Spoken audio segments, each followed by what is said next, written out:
Friday, November 9th, and I was up a little early this morning doing some research, and also doing research last night.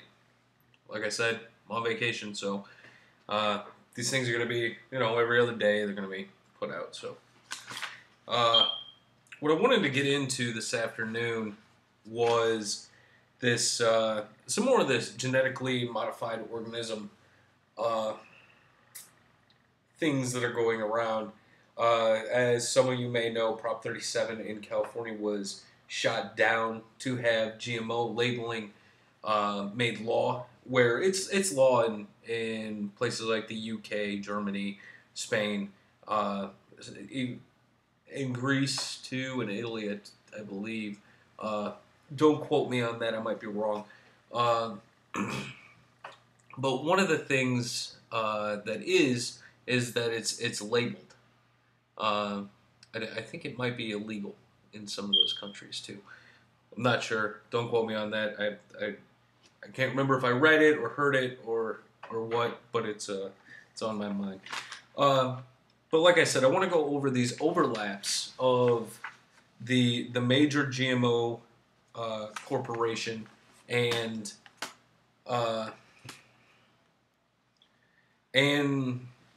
people that are in the U.S. federal government and where they actually overlap at. And I've got about 16 names. And from my research, I'll have a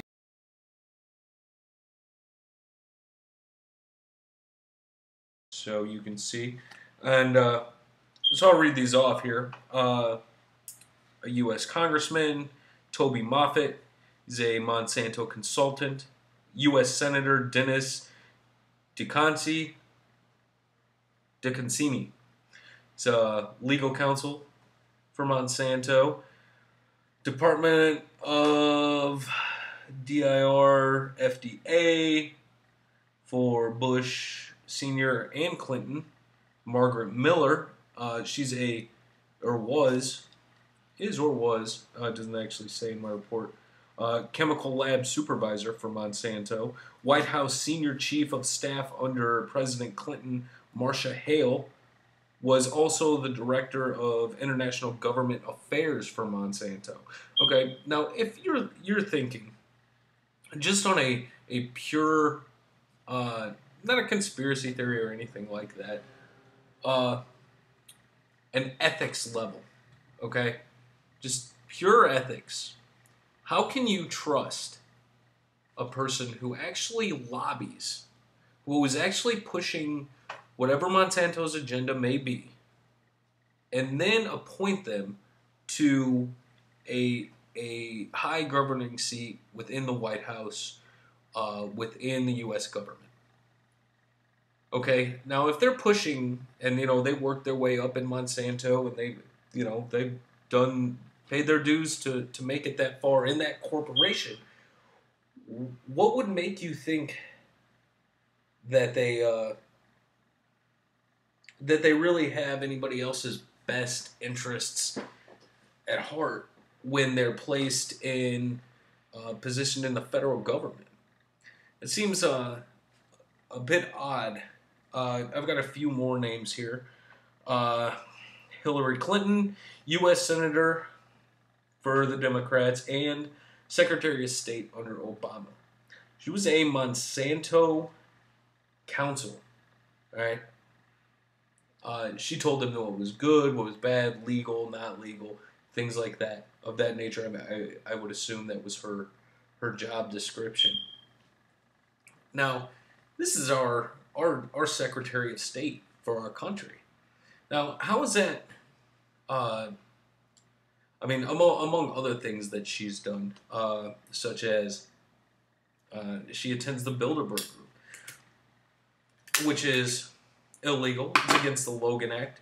Don't know what the Logan Act is. I'll give you a quick rundown. It says that our government officials cannot, and it is illegal for them to, meet with heads of corporations to decide political moves. Okay, you can't meet with them to to weigh, because it appears that you're being bought off. And it goes against ethics, it goes against U.S. law. Right? And she's a member of both of these groups. Now, if this was the case, if we have so many federal government, 15 or so, running around with a Monsanto background, how can we expect them to be objective other than they say they are, right? And politicians lie. That's their job, to convince you, to convince the lady in the white gloves to buy a ketchup popsicle. That's a politician's fucking job. How are we to think that they are being objective? See if I can. Let's see here. All right. I reported on before, in an earlier episode, that the French study showed the photos of, and as you can see, these tumors are gigantic. It was put out by, my source would be the Huntington Post. Their governments are actually saying that the French scientists went on a,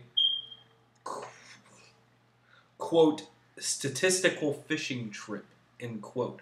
Look, if you raise an animal on their lifespan on these GMOs, and all of them develop tumors and life-threatening genetic abnormalities, this is not statistical fishing. That's what this does to these animals. All right, and that's not a fishing trip. They're not looking for a bad answer. Yes, they want to know the truth, what this does. Now, we don't know exactly what it does in human population because there's not been enough research. They did a 90-day, I believe I reported, 90-day research section. It had no ill effects for 90 days. We don't know what these things are doing in the long term. Okay, very small amounts of radiation don't cause any problems outward. However, it does break down your DNA, right? And it is just a small correlation. Over years and years and years of very small, insignificant doses of radiation, people do develop tumors and cancerous growths and many diseases they wouldn't have otherwise contracted. Now, we know that over time, an X-ray tech, if not taking the proper precautions, will get these diseases, such as cancer.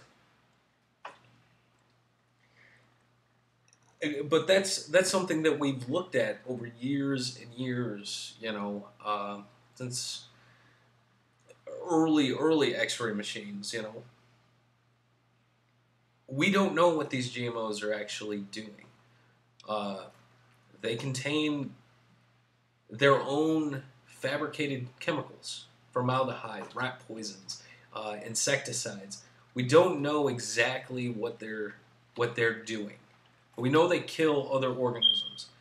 Why should we expect that they're not going to do something to us?